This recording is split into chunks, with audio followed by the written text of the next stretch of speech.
بسم اللہ الرحمن الرحیم۔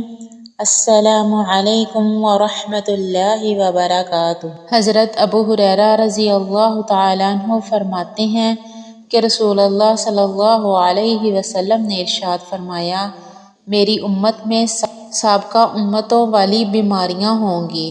صحابہ اکرام رضی اللہ تعالیٰ عنہم نے پوچھا، یا رسول اللہ صلی اللہ علیہ وسلم، سابقہ امتوں والی بیماریاں کیا ہیں؟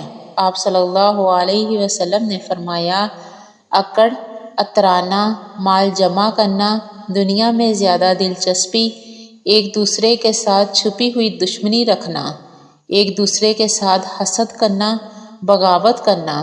حضرت ابو ہریرہ رضی اللہ تعالیٰ عنہ اور حضرت ابو سعید خدری رضی اللہ تعالیٰ عنہ کہتے ہیں کہ رسول اللہ صلی اللہ علیہ وسلم نے فرمایا، قیامت کے دن ایک بندے کو لایا جائے گا، باری تعالیٰ اس سے فرمائے گا، کیا میں نے تجھے کان، آنکھ، مال اور اولاد سے نہیں نوازا تھا، اور چپایوں اور کھیتی کو تیرے تابع کر دیا تھا، اور قوم کا تجھے سردار بنا دیا تھا، جس سے بھرپور خدمت لیا کرتا تھا؟